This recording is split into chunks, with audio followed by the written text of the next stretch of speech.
ዛሬ ቤተክርስቲያን ንስሐ ልትገባበት የሚገባ ብዙ ጉዳዮች አሉባት። ለራሷም ይሁን በውክልና ለህዝቧ፣ ለምድሯ፣ ለትውልዷ፣ ለዘመኗ፣ ለታሪክ ሁሉ የምትገባበት ነገር ግን የንስሐ መልእክት፣ ስብከት፣ አገልግሎት ቸል ከመሰነቱ የተነሳ አሁን የኢትዮጵያ ቤተክርስቲያን እኮ ወንጌል እየሰበከች ነው፣ የአፍሪካ ቤተክርስቲያን እያረገች ነው፣ እንደዛ ያረገች ነው የምንልበት ሁኔታ ውስጥ ሌሎቹ ግን ለምሳሌ የምዕራቡ ዓለም ትላንት ታላላቅ ሚስዮን የሚልኩ አገራት ቤተክርስቲያናት ትልልቅ ሪቫይቫል የተነሳባቸው በታሪክ ታላላቅ መነቃቃት የተነሳባቸው የሰሜን አውሮፓ የምዕራብ አውሮፓ የሰሜን አሜሪካ የኤዥያ አገሮች ላይ ዛሬ ያለው የቤተክርስቲያን ውድቀት ስንመለከት እነሱ ኃጢአታቸው ስለበዛ ነው እንዳለ እነሱም በተሰጣቸው ዊንዶ በተሰጣቸው የንስሐ መስኮት አስተውለው ንስሐ ስላስገቡ የመጣበት። ስለዚህ ቤተክርስቲያን ዛሬ ያለችበትን የመነቃቃት የመብዛት የመስፋፋት ጉዳይ በዚህ ኡመናዋ የመቀጠሉ ዋስትና አድርጋ መያዝ የለባት። ሁል ጊዜ በእግዚአብሔር ፊት ራሷን እየፈተነች በቃሉም እየተመረመረች እግዚአብሔር በሚላትና በሚያመጣላት ድምጽ እየተቃኘች ንስሐ ልትገባ ንስሐ ልታስገባ ህዝቧንም ትውልዷንም ዘመናዋንም ያስፈልጋል። ይሄን ነው የእግዚአብሔር ቃል እያለን ያለው ወገኖች። ዛሬ አንዳንድ አገራት እንመለከታለን። በቅርባችን በጎረቤታችን ያሉ አገራት እዚህ ግባ በማይባሉ ፖለቲካዊ፣ ማህበራዊ፣ ኢኮኖሚያዊ ቀሶች እንደ አገር መኖራቸው አክትሞ ተበታትነዋል። ጎረቤቶቻችን እንመለከት። እነሱ ክፋታቸው ስለበዛ ይመስላቸው አሁን በምድራችን ባለው ተጨባጭ ሁኔታ ውስጥ ከዚያ ስጋት ሊያተርፈን የሚችለው ነገር የኛ በጎነት የኛ ትክክለኛነት ይመስላቸው አይደለም። ስለዚህ እግዚአብሔር በእነዚያ መውደቅ እንዳንወድቅ መሳሪያውና መንገዱ ንስሐ መግባት ነው እያለ ነው። ዛሬ ቤተክርስቲያን ግን በንስሐ ስብከቷ በንስሐ አገልግሎቷ የት ቦታ ነው ያለችው? በማርቆስ ምዕራፍ 1 14 እና 15 ላይ እግዚአብሔር ቃል ምን ይላል? ዮሐንስም አልፎ ከተሰጠ በኋላ ኢየሱስ የእግዚአብሔር መንግስት ወንጌል እየሰበከና ዘመኑ ተፈጸመ የእግዚአብሔር መንግስት ቀርባለች አለና ለዚህ ከሰማይ ለመጣው መልእክት ጌታችን ኢየሱስ ክርስቶስ የወንጌል ስብከትን በጀመረ ጊዜ ምን አለ? ንስሐ ግቡ በወንጌልም እመኑ እያለ ወደ ገሊላ መጣ ይላል። ስለዚህ የታላቁ ተልእኮ ወይም የወንጌል ኢየሱስ ጀምሮት ለኛ ደግሞ እንደ ታላቅ ተልእኮ አስተላልፎት የሄደው የክርስቶስ ወንጌል የሱ የሞቱ የትንሣኤው እና የዳግም መምጣቱ ወንጌል መነሻውና ዋና አንኳር መልእክቱ ንስሐ ግቡ እንደሆነ ይሄ እግዚአብሔር ቃል ይነግርናልና ንስሐ የሰው ልጆች የልብ እረፍት ምክንያት ነው። ንስሐ የዘመን ፈውስ የአገር ፈውስ መሰረት እንደሆነ ስንነጋገር ነበር። ሮሜ ምዕራፍ 2 ቁጥር 4 ላይ ወይስ የእግዚአብሔርን ቸርነት ወደ ንስሐ እንዲመራ ሳታውቅ ይላል። የቸርነቱንና የመቻሉን የትዕግስቱን ባለጠግነት ትንቃለህን? ነገር ግን እንደ ጥንካሬህና ንስሐ እንደማይገባ ልብህ እያለ ሐዋርያው ጳውሎስ የሮሜን ቅዱሳን ሲገስጻቸው እንመለከታለን። ንስሐ የቅዱሳን የህይወት ጉዟቸው ወሳኝ ዋናም አካል እንደሆነ ልናስተውል ያስፈልጋል። ነገር ግን አሁን ከቤተክርስቲያንም ምስባክ ከቅዱሳንም መረዳት እየሳሳ የመጣው አንድ ትልቅ መጽሐፍ ቅዱሳዊ ቁም ነገር ቢኖር የንስሐ ጉዳይ የንስሐ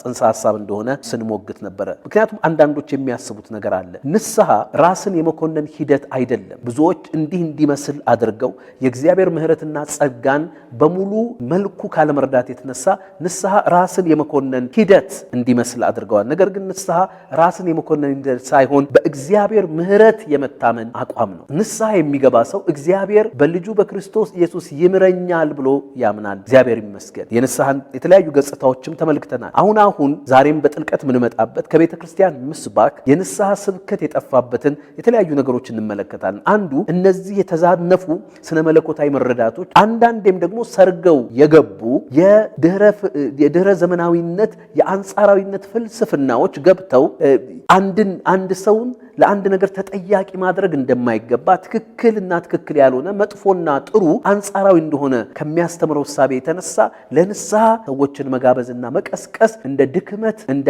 አለመብሰል በሚታይበት ሁኔታ ውስጥ እንዳለን እንመለከታለን። መጽሐፍ ቅዱስ ግን የንስሐ ሕይወት በጣም አስፈላጊ ነው። እንደ ግለሰብ እንደ ቤተ ክርስቲያን አልፎም እንደ ማህበረሰብና እንደ አገር የንስሐ ሕይወት በጣም አስፈላጊ ነው። ምክንያቱም ንስሐ ራስን የመኮነን ሂደት ሳይሆን ፋትን አውቆ በእግዚአብሔር ምሕረት የመታመን አቋም ስለሆነ ነው። ንስሐ የሚገባ ሰው እግዚአብሔር መሐሪ ነው ብሎ ስለሚያምን ነው። ክብር ለኢየሱስ ይሁን።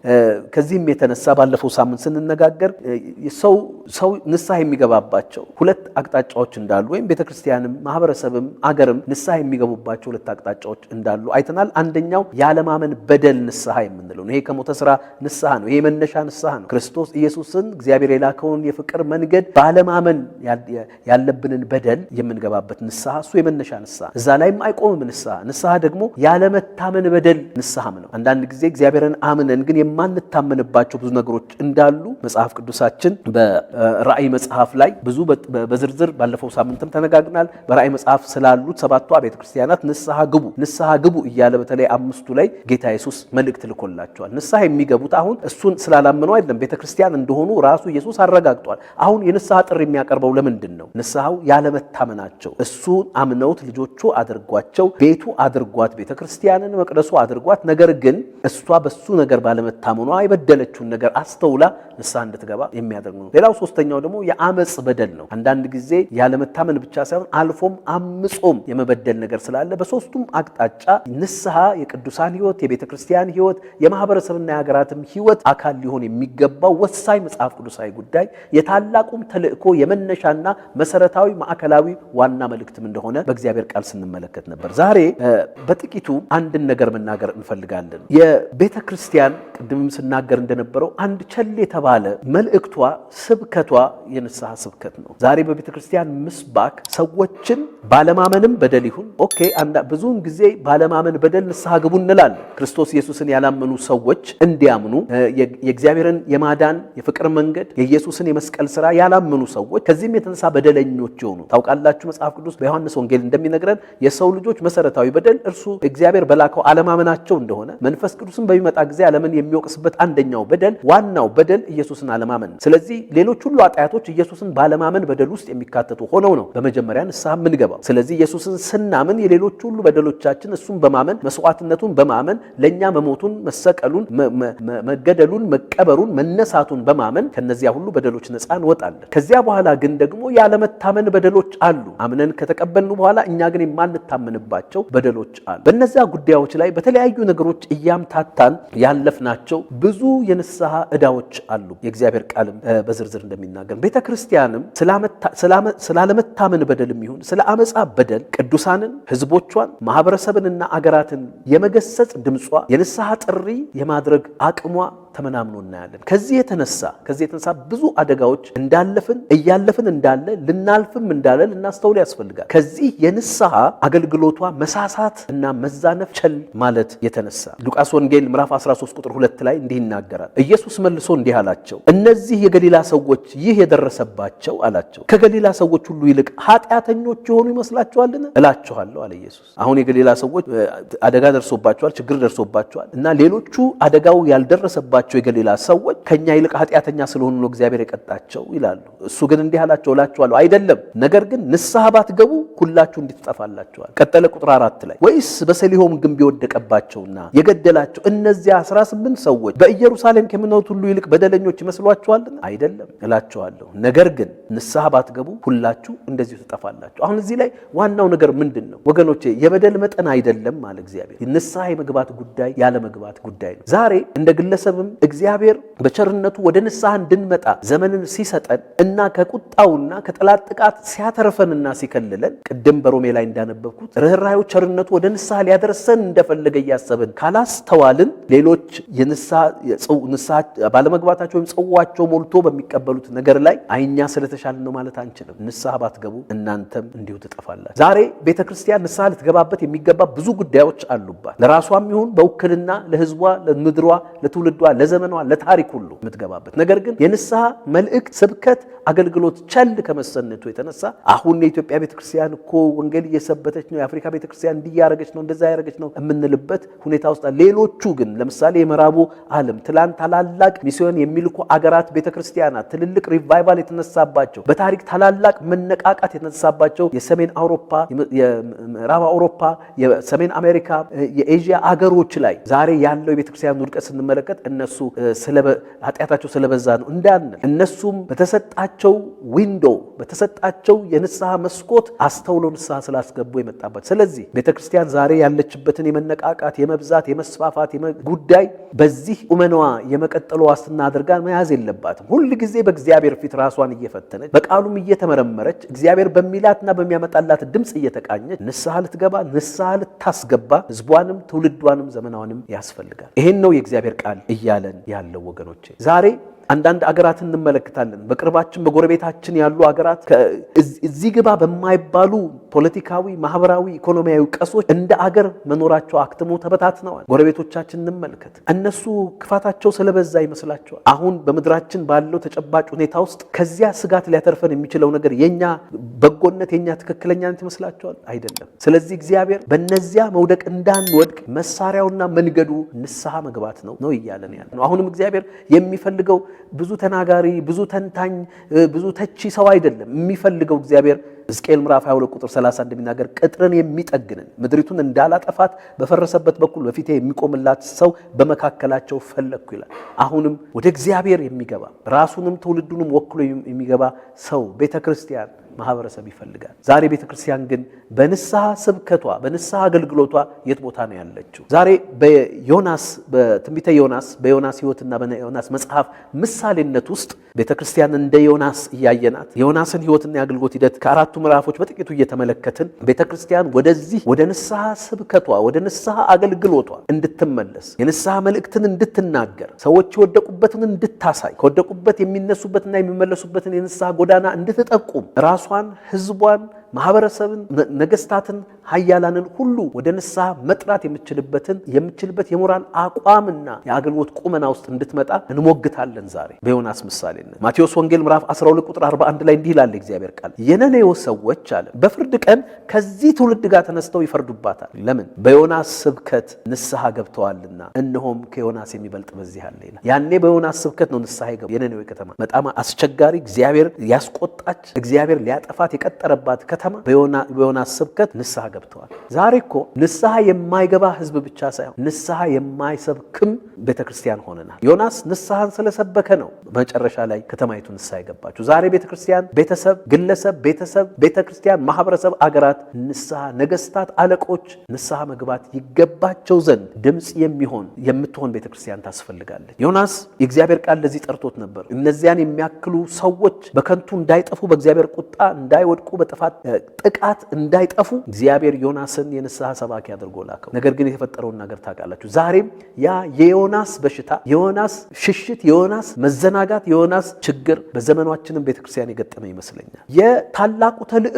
የታላቁ ተልእኮ የመጀመሪያ የመነሻ መልእክት ንስሐ ሆኖ ሳለ፣ ማዕከላዊ መልእክት ንስሐ ሆኖ ሳለ እሱን ሁሉ ጥተን ከዚህም ሬልም ወጥተን ባለንበት ሁኔታ ዘመናችን ስጋት አደጋ ውስጥ እንዳለ፣ ቤተሰብ፣ ቤተክርስቲያን፣ ግለሰቦች፣ አገራት ዘመን አደጋ ውስጥ እንዳለ እንመለከታለን። ወገኖቼ የቤተ ክርስቲያን የንስሐ አገልግሎቷ ቸልታ ለምን? ጥቂት ነገሮች ከዮናስ እንማር። ዮናስ ምዕራፍ 1 ቁጥር 1 ላይ እግዚአብሔር ቃል እንዲህ ያለ፣ የእግዚአብሔርም ቃል ወደ አማቴ ልጅ ወደ ዮናስ እንዲህ ሲል መጣ። ተነስተ ወደዚያች ወደ ታላቂቱ ከተማ ወደ ነኔዌ ሂድ፣ ክፋታቸውም ወደፊቴ ወጥቷልና በእርሷ ላይ ስበክ አለ። እግዚአብሔር ከክፋታቸው እንዲመለሱ፣ ስለ ክፋታቸው እንዲጸጸቱ፣ ንስሐ እንዲገቡ፣ ስላጠፉት ተጸጽተው ዳግሞ ላለማጥፋት መንገዳቸውን እንዲቀይሩ ሂድና ስበክ አለው ዮናስ።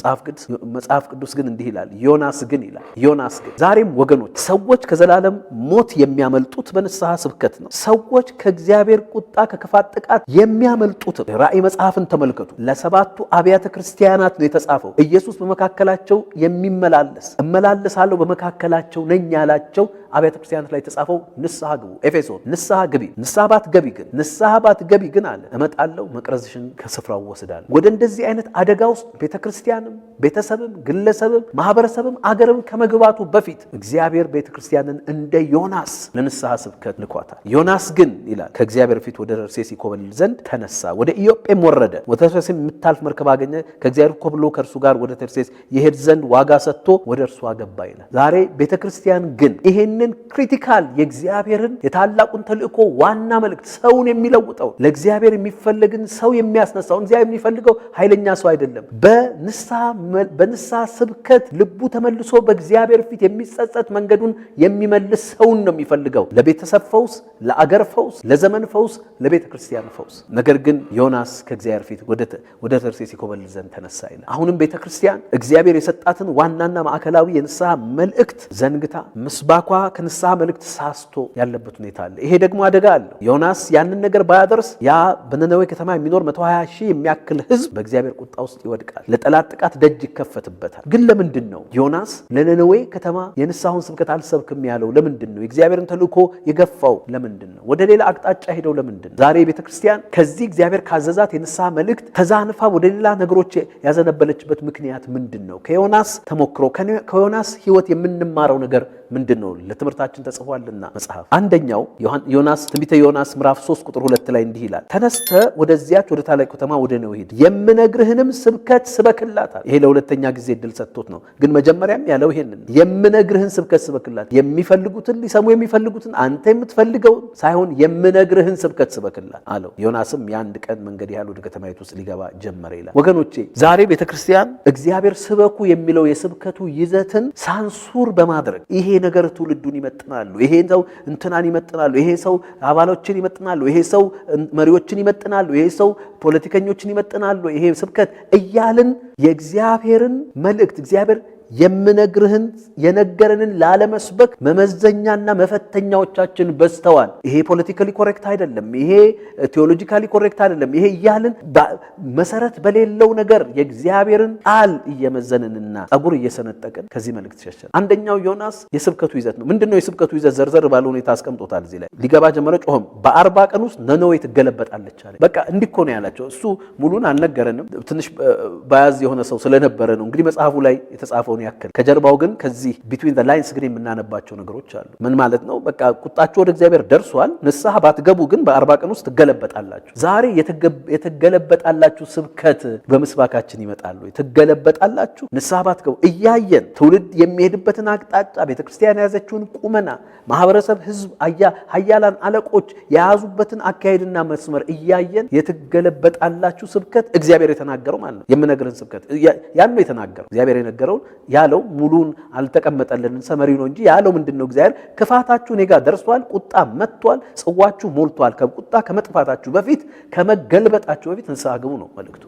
እንዲህ አይነት ነገር አለን ወይ? ዛሬ የሰዎችን ድካም እያባበልን በምህረትና በጸጋ ስም እየሸፋፈንን ሰዎች ስላሉበት ውድቀት እንደ እግዚአብሔር ቃል ተረድተው እንዳይመለሱ ቤተክርስቲያን ስላለችበት መዋቅራዊም ይሁን አመራራዊ ይሁን አስተምሮአዊ ይሁን ልምምዳዊ ባህሪያዊ ውድቀቶቿ እንደ እግዚአብሔር ቃል ብርሃን፣ ይሄ ዝም ብሎ የተቋማት ትችትና ወገዛ አይደለም። እንደ እግዚአብሔር ቃል እነዚህን ነገሮች ከራሳችን ከህዝባችን ጀምረን እንዳንናገር ያደረገን የስብከቱ ይዘት ነው። የተገለበጣላችሁ ስብከት አያምርም፣ አይጣፍጥም በዚህ ዘመን። ሁለተኛ ጢሞቴዎስ ምዕራፍ 4 ቁጥር 3 ላይ ሕይወት የሚገኝበትን ትምህርት የማይታገሱበት ዘመን ይመጣ ይላል። ንስሐ ለሕይወት እንደሆነ ይሄ ማዘናችሁ ለሕይወት ነው ይላቸዋል ሐዋርያው ጳውሎስ ለቆሮንቶስ ቤተክርስቲያን ንስሐ እንዲገቡ ካሳዘናቸው በኋላ በቃ ባመጣው መልእክት ከዛ ይሄ ለሕይወት የሚሆን ሐዘን ነው አላቸው። ለንስሐ የሚሆን ሐዘን፣ ሕይወት የሚገኝበትን ትምህርት የማይታገሱበት ዘመን ይመጣል። ነገር ግን ጆሮአቸውን የሚያሳክክ ስለሆነ እንደገዛ ምኞታቸው ለራሳቸው አስተማሪዎችን ያከማቻሉ ይላል። ስለዚህ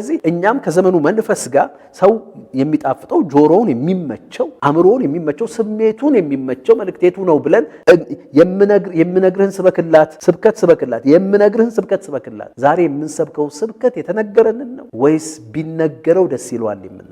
በተለይ የንስሐን ስብከት በተመለከተ ብዙ የገፋንበት ምክንያት እንደ ዮናስ ከስብከቱ ይዘት። ወገኖቼ ዛሬም በእግዚአብሔር መንፈስ የምንነጋገረው የምንሟገተው እግዚአብሔር የተናገረንን ስብከት እንስበክ። እሱም ደግሞ ኢየሱስም ሊሰብክ ተነሳ። ምን አለ? እግዚአብሔር መንግስት ቀርባለች፣ ንስሐ ግቡ፣ በወንጌል እመኑ እንዳለ ላለማመን በደልም ይሁን ላለመታመን በደል፣ ለአመፅም በደል ሰዎች ንስሐ እንዲገቡና ከእግዚአብሔር ቁጣ ከሰይጣን ጥፋት እንዲያመልጡ መናገር አለብን። ዮናስ ግን ይሄ ነው አንዱ ቻሌንጁ። ዛሬም ቤተክርስቲያን ለምንድን ነው የንስሐ ስብከቷ የሳሳው የጠፋው ብለን ከተነጋገር ይሄ ስብከት ጆሮ አይጣፍጥም፣ ለጆሮ አይመችም። ሰው መስማት የሚፈልገው በየትኛውም ሁኔታ ውስጥ ቢሆን መስማት ማድመጥ የሚፈልገው ነገር ሌላ ስለሆነ። ሁለተኛው ትንቢተ ዮናስ ምዕራፍ 3 ቁጥር 10 ላይ የመጀመሪያው ስብከቱ ይዘት ነው። ትገለበጣለች ተብሎ አይሰበክም። ዮናስ 3:10 ላይ እግዚአብሔርም ከክፉ መንገዳቸው እንደተመለሱ ስራቸውን አየ፣ እግዚአብሔር የሚያደርግባቸው ዘንድ በተናገረው ክፉ ነገር ተጸጽቶ አላደረገውም ይላል። በቃ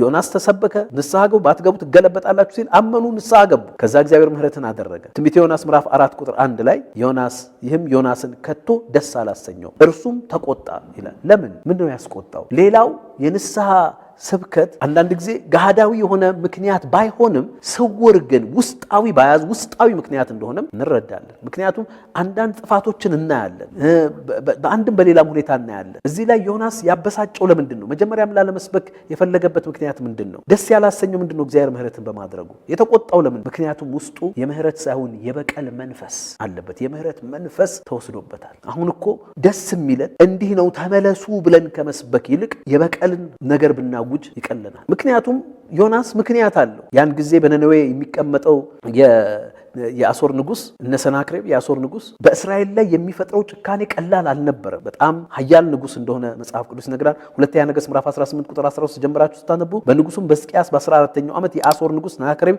ወደ ይሁዳ መጥቶ ወደ ይሁዳ ወደ ተመሸጉት ከተሞች ሁሉ ወጣ፣ ወሰዳል። የይሁዳን ከተሞች ይወስዳል። የይሁዳም ንጉስ ሕዝቅያስ በድያለሁ፣ ከእኔ ተመለስ፣ የምትጭንብኝ ሁሉ እሸከማለሁ ብሎ ወደ አሶር ንጉስ ወደ ለኪሶ ላከ። የአሶር ንጉስ በይሁዳ ንጉስ በሕዝቅያስ ላይ 300 መክሊትና ብርና 30 መክሊት ወርቅ ጫነበት። ሕዝቅያስም በእግዚአብሔር ቤትና በንጉሱ ቤት መዛግብት የተገኘው ሁሉ ብር ሰጠው ይላል። እንዲህ አይነት ጨካኝ ከተማ የሚወስድ የሚበዘብዝ ሰው ነው። እግዚአብሔር ጣልቃ ገብቶ ከመታው በኋላ ንጉስ ሕዝቅያስ እንዳረፈ እግዚአብሔር ቃል ይነግራል። በኋላ ቁጥር 36 ላይ የአሶር ንጉስ ሰናክሬም ተነስቶ ሄደ፣ ተመልሶም በነነዌ ተቀመጠ ይላል። ስለዚህ ነነዌ መቀመጫው ነች የሰናክሬም የአሶር ንጉስ። አሶር ንጉስ ደግሞ በእስራኤላውያን ከተሞች ላይ እንዲያውም ያቺ ከተማ አለችበት በሚባለው የአርኪኦሎጂ ምርምር ተደርጎ የዛች ከተማ በር ላይ አይሁዳውያንን ሲሰቅሉ በቆዳቸውን ሲገፉ ሲያርዱ እነሱን ሁሉ ምስሎች ተስለዋል ጌቱ ላይ እና በዚህ አይነት ጭካኔ ውስጥ ያለ እስራኤልን ያስጨነቀ የእስራኤል አውራ ጠላት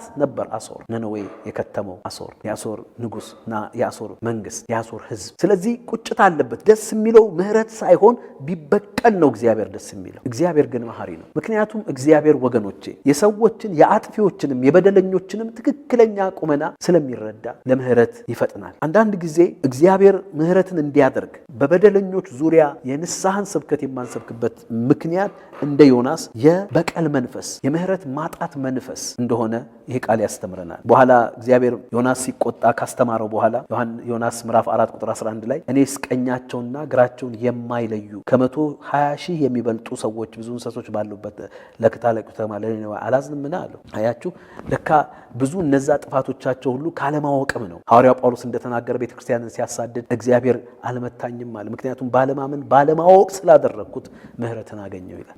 እግዚአብሔር ለካ ነፍሳቸው በጠላት በጨለማ ወጥመድ ተይዞ እንደሆነ ስለገባው ነው። ዛሬ ብዙ ንስሐ እንግባላቸው፣ አረ እነዚህ ሰዎች አበላሹ፣ እነዚህ አካላት አጠፉ፣ አረ ወጣቱ፣ አረ ነቢያቱ፣ አረ ነገስታቱ ምንላቸው ብዙ ነገሮች ላይ አንዳንዴ ውስጣችን እኮ ንስሐ ተናግረን እንዲመለሱ ድል ሰተን በእግዚአብሔር መንፈስ ሞግተን ተመልሰው ምህረት እንዲያገኙ ማንፈልጋቸው ቢበቀላቸው ቢያጠፋቸው የሚል ውስጣዊ የበቀል መንፈስ ስላለም ዛሬ የቤተ ክርስቲያን ድምጽ ከንስሐ ስብከት የሸሸው ምክንያቱም ንስሐ የምህረት ድልድይ ስለሆነ ነው። ይሄ ነው ሌላኛው ዛሬ የንስሐ ስብከት የንስሐ አገልግሎት የንስሐ መልእክት ከቤተ ክርስቲያን ድምጽ እንደ ዮናስ የሸሸንበት ምክንያት ሌላኛው ሆነው። ሶስተኛው ትንቢተ ዮናስ ምዕራፍ 4 ቁጥር 2 ላይ እንዲህ ይላል እግዚአብሔር ቃል፣ ወደ እግዚአብሔርም ጸለየና አቤቱ እለምንሃለሁ በአገሬ ሳለሁ የተናገርኩት ይህን አልነበረምን? አንተ ቸርና ይቅር ባይ ታጋሽም ምህረትም የበዛ ከክፉውን ነገር የተነሳ የምትጸጸት አምላክ እንደሆነ አውቄ ነበርና ስለዚህ ወደ ተርሴስ ለመኮብለል ፈጥኜ ነበራል። ሌላው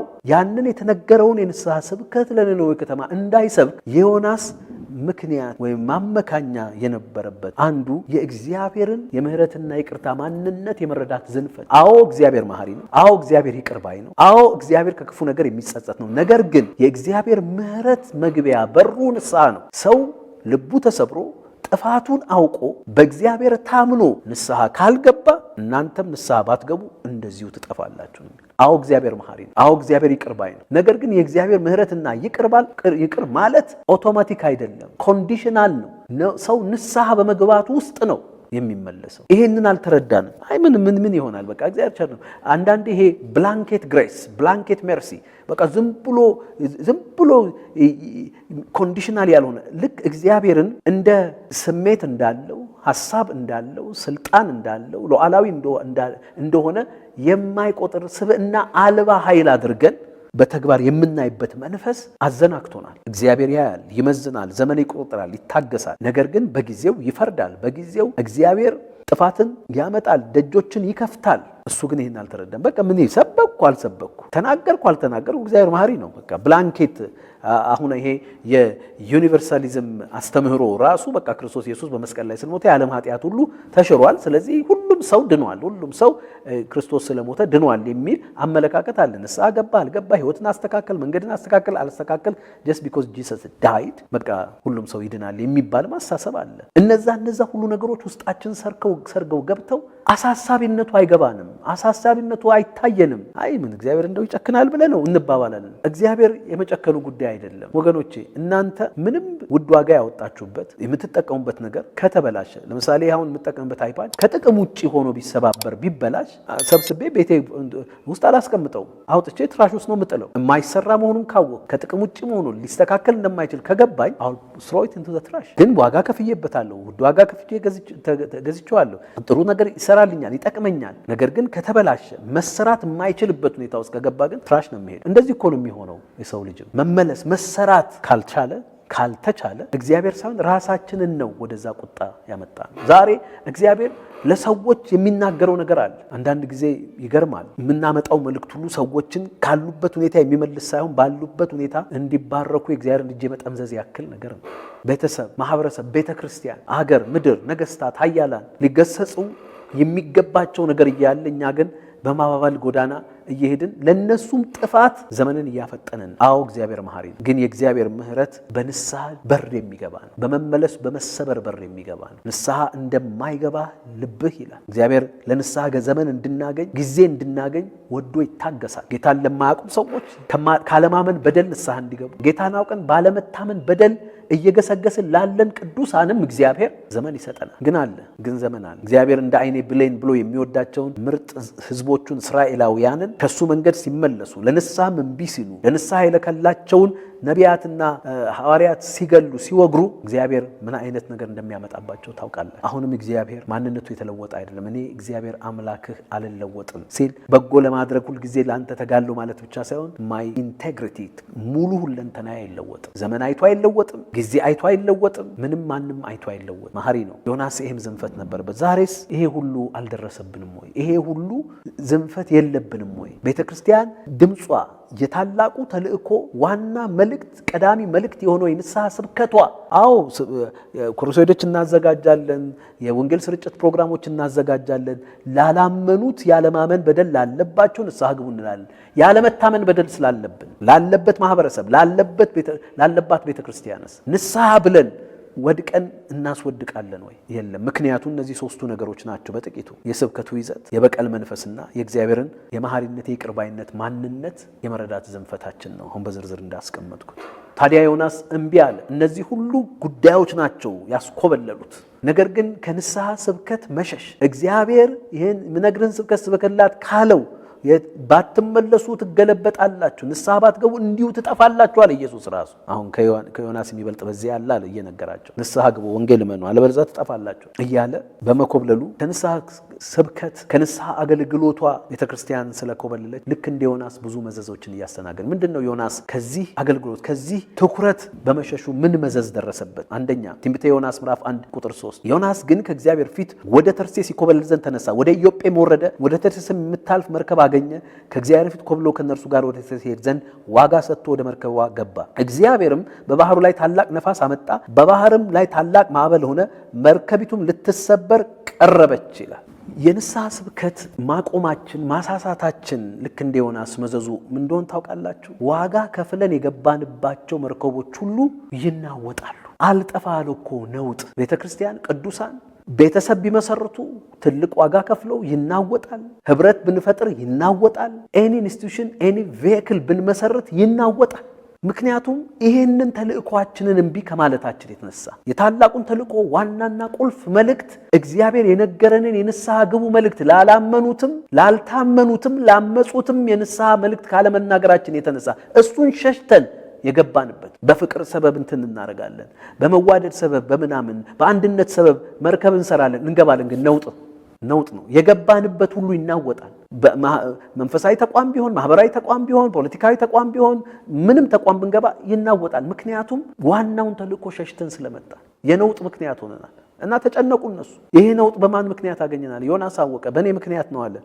ዮናስ ምዕራፍ 1 ቁጥር 10 እርሱም ይህ ታላቅ ማዕበል በእኔ ምክንያት እንዳገኛቸው አውቀን አንስታችሁ ወደ ባህር ጣሉኝ አላቸው። ባህሩም ጸጥ ይልላቸዋል አላቸው። ጣሉት፣ ጸጥ አለ። ወገኖች ዛሬ ለምንድን ነው የፈውስ ሳይሆን የነውጥ ምክንያት ይሆን ነው? የፈውስ ሳይሆን የነውጥ ምክንያት ይሆን ነው? ወገኖቼ በቀደመው ዘመን ባልዘመኑት ክርስቲያኖች ዘመን ንስሐ ዋና ጉዳይ ነው። አንዳንድ ጊዜ ሰው ታሞ እንኳን ሰዎች ሊጠይቁ ሲሄዱ አንዳንዴ በጣም አንፌር ይመስላል። አሁን ስንሰማው እኔ አንዳንዴ ስሰማው ይገርመኛል። ትልልቅ አባቶች ሲነግሩን የታመመ ሰው እንኳን ልንጠይቅ ስንሄድ መጀመሪያም እንደምንል ታውቃለህ?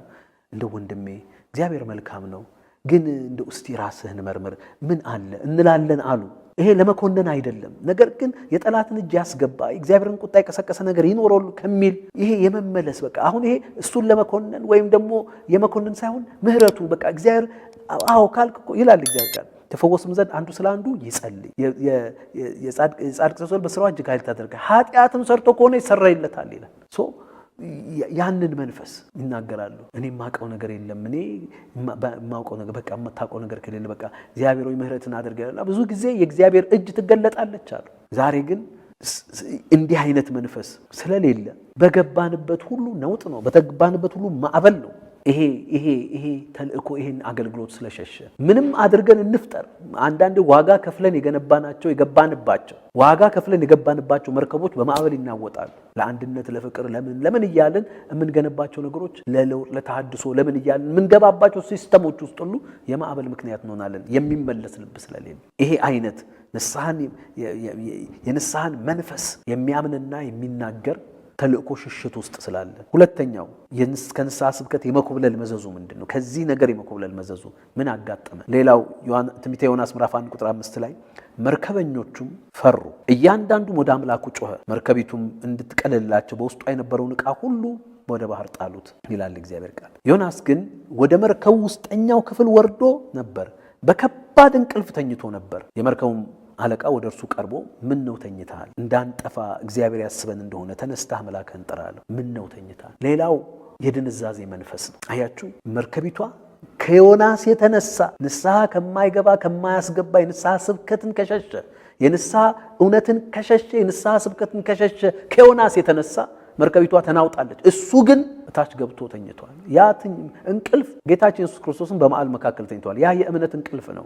እንሻገር ብሎ ነው የተኛው። ዮናስ ግን ኮልሎ ነው የተኛው። ዮናስ እንቅልፍ ኢንተርቪን እንዳያረግ ያመጣውንና የመጣበትን ችግር እንዳያውቅ ሰይጣን የጣለበት ድንዛዜ መንፈስ። ዛሬ ቤተክርስቲያን የወደድቀው የድንዛዜ መንፈስ ምንም ዶጭ የማይልብን አገር ቤተክርስቲያን የምትሆኑም ስትሆን ቅዱሳን የሚሆኑትን ሲሆኑ ትውልድ ወጣቱ ሕፃናቱ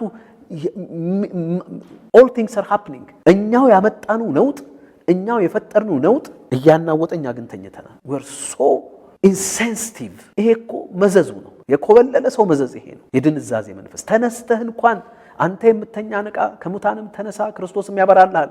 መነሳት ከድንዛዜ መውጣት ብርሃን አለው። እንዳይበራልን በጨለማው እንድንጠፋ የድንዛዜ መንፈስ ይመጣናል። ዛሬ በቃ አንዳንዴ ምንም እኮ አይመስለውም። በቃ አንደነግጥም። መልእክት ይመጣል። አረ እግዚአብሔር እንዲህ እየተናገረ ነው፣ እግዚአብሔር በምድሪቷ ላይ እንዲህ ይላል፣ ለቤተ ክርስቲያን እንዲህ ይላል። ድንግጥም የለም። ምክንያቱም ኦልሬዲ የንስሐ ኮንሰፕት ከውስጣችን ስለተወሰደ ልባችንም ንስሐ አይገባም፣ አንደበታችንም ንስሐ አይሰብክም።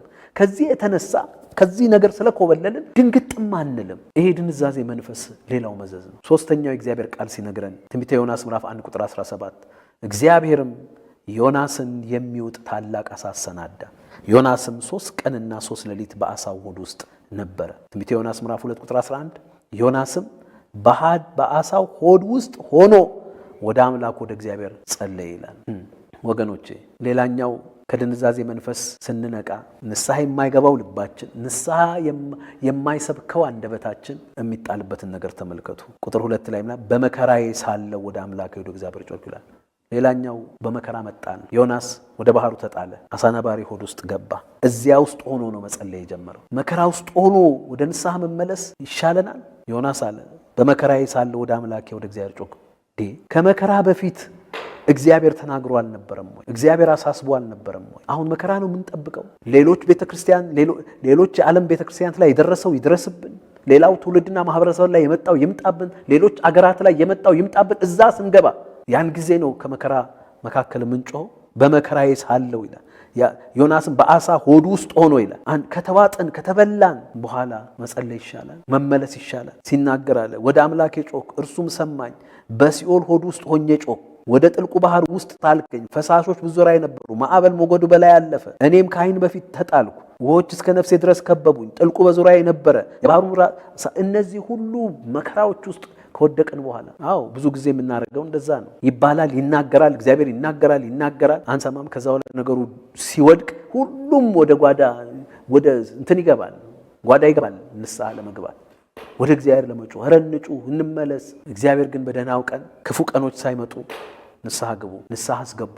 ወገኖቼ ዛሬም ከመከራው በኋላ አይሁን መጮኻችን፣ በመከራ ውስጥ አይሁን መጮኻችን። እኔ በዚያን ጊዜ በጌታ አልነበርኩም። ነገር ግን ከደርግና በኢህአዴግ መንግስት መካከል ለውጥ ከመደረጉ በፊት በጣም ትልቅ ስጋት ነበረ። ያኛውም ጦር ከዚህ ይመጣል፣ የኛውም ጦር ኃያለው ከዚህ ሳይድ አለ እና ወደ አዲስ አበባ ሲቃረቡ በጣም ብዙ እልቂት ይመጣል ተብሎ ዓለም ሁሉ ፈርቷል፣ ተሰግቷል። እና እስከ መጨረሻዋ እስከ 11ኛዋ ሰዓት ድረስ የነቁት ካልሆኑ በስተቀር ብዙ ክርስቲያን እንደተዘናጋ አንዳንድ አባቶች ይነግሩኛል። በቃ ምንም ብዙም እንትን የለው። በኋላ ግን ዜናው ሁሉ የኒውስ ሚዲያው ሁሉ ወሬው ሁሉ አሁን አዲስ አበባ መካከል እልቂት ይመጣል ምናምን ሲባል ያን ጊዜ ሁሉም በየሃይማኖቱ ቤተክርስቲያንን መጮህ ጀመረ። የእግዚአብሔር ቸርነትና ምሕረት ሆኖ እግዚአብሔር ታደገን እንጂ በዚያ እንኳን ሽግግር ሰዓት ብዙ ጥፋቶች ይመጡ። ነገር እንደ ማህበረሰብ የምናየው ነገር በእግዚአብሔር ፊት ሊያስጮህን አይገባም ወይ? ከመከራው በኋላ አይሁን ነው የኔም ጸሎት። ቤተክርስቲያን ትንቃ፣ የታላቁን ተልእኮ ዋና መልእክት የንስሐ ግቡ ድምጿን ታሰማ፣ ራሷን ትመልከት ትገስጽ፣ ህዝቧን ትመልከት ትገስጽ፣ ትናገር፣ ንስሐ ግቡ።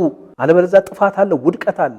ያላመኑትም ንስሐ ባትገቡ የሲኦል ራት ትሆናላችሁ። ያልታመናችሁም ንስሐ ባትገቡ ታላቅ መከራ ታላቅ ነገር ይመጣል።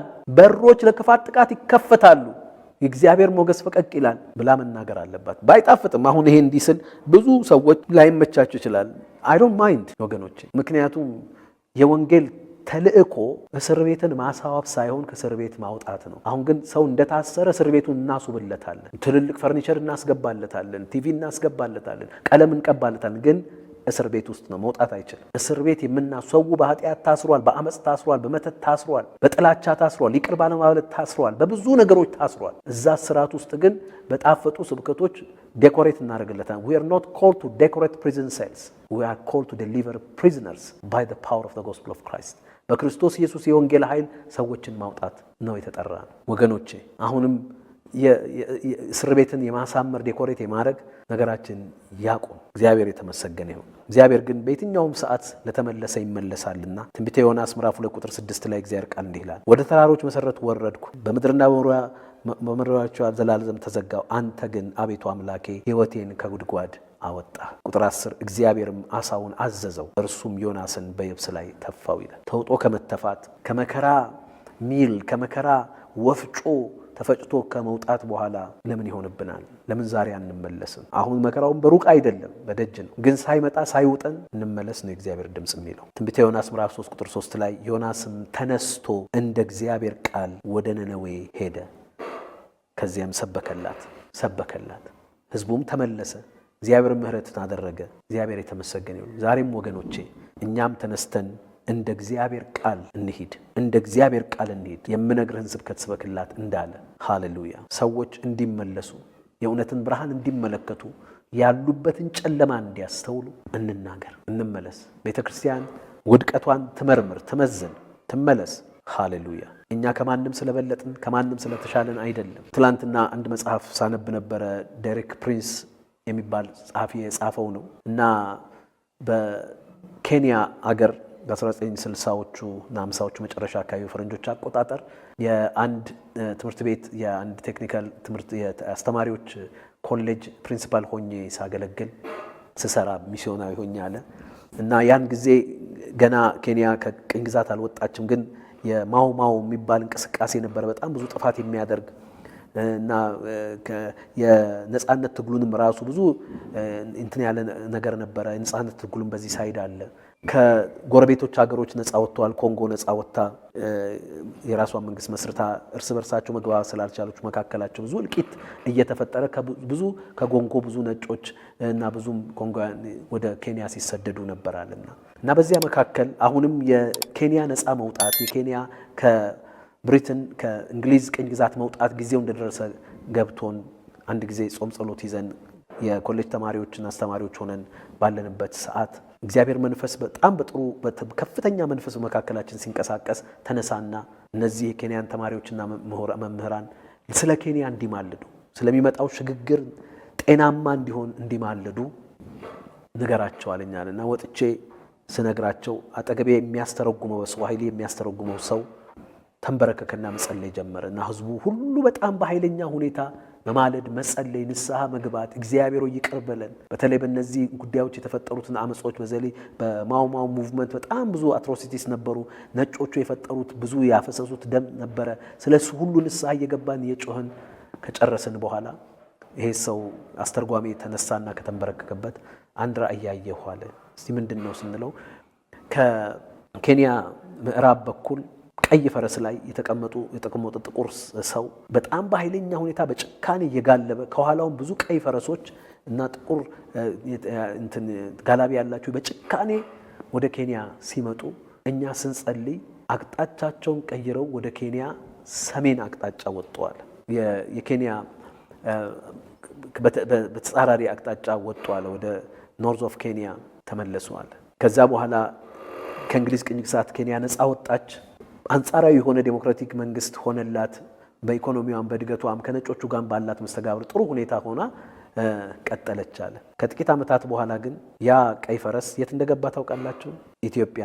ኮሚኒዝም በኋላ ትርጓሜውን ሲጠይቁ ያ ቀዩ ፈረስ የኮሚኒዝም መንፈስ እንደሆነ ጭካኔውን እንዳያሳይና ኢትዮጵያ ውስጥ፣ ሶማሊያ ውስጥ፣ ታንዛኒያ ውስጥ ገብቶ ምን ያህል ትርምስ እንደፈጠረ፣ ምን ያህል እልቂት እንደፈጠረ፣ ምን ያህል ውድመት እንደፈጠረ እናውቃለን። ያቺ ግን የንስሐና የምልጃ ጸሎት እነዚያን ፈረሶች አቅጣጫ አስቀየረች። ዛሬ እንዲህም ተብሎ ቢነገር ብዙም ማያስደነግጠን ሆነናል። ተላምደናል። ይሄን ነገር እንመለስ። እግዚአብሔር የንስሐ ልብ ይስጠን፣ የንስሐ ቃል ይስጠን። ቤተክርስቲያንም ወገኖቼ የታላቁ ተልእኮ ሰውን የሚሰራው እግዚአብሔር የሚፈልገውን የሰው ያለህ የሚለውን ሰው የሚያበጀውን ወንጌልን ታላቁን ተልእኮ አንኳር ዋና ማዕከላዊ መልእክት ንስሐ ግቡ። ላላመኑ ብቻ ሳይሆን ላልታመኑም ላመጹም እንድንናገር አንደበታችንን ይክፈት። የትኛውም ተግዳሮት አይገድበን። እንደ መከራ ገብተን አሳ ነባሪ ሆድ ውስጥ ገብተን በመከራ ሆነን ከምንጮህ ይልቅ ሳንገባ ሳይውጠን ብዙ ነገር እንጩህ እንናገር። ዛሬ ቤተክርስቲያን ብዙ በደል አለባት፣ ያለመታመን በደል አለባት። ዛሬ ብዙ ቅዱሳን ያለመታመን በደል አለብን። ብዙ አገልጋዮች፣ ብዙ መሪዎች ያለመታመን በደል አለብን። የአመጽ በደልም አለብን። አመጽ በደል በቤተክርስቲያን ያለመታመን ብቻ አይደለም፣ የአመጽ በደል ያለመታመን እግዚአብሔር በሰጠን ነገር በታማኝነት ያለማገልገል ነገር ነው። የአመጽ ግን አልፎ መሄድ ነው። ክፋትን ለክፋት እድል ፈንታ መስጠት ነው። ከዚህ ሁሉ ንስሐ እንግባ፣ ንስሐ ግቡም እንበል። ህዝባችንን ንስሐ ግቡ እንበል። ማህበረሰብን ንስሐ ግቡ እንበል። ኃያላንን አለቆችን ንስሐ ግቡ እንበል። ጥፋትን በእግዚአብሔር ቃል ብርሃን ለመቋሰል ለመቆራቆስ ሳይሆን ለመመለስ አለ ትገለበጣለች። በ40 ቀን ውስጥ ንስሐ ባትገቡ ትገለበጣለች። አሁንም የቀናት ዕድሜ ያለው ጉዳይ ነው በዘመናችን ላይ ያለው። ንስሐ እንግባ።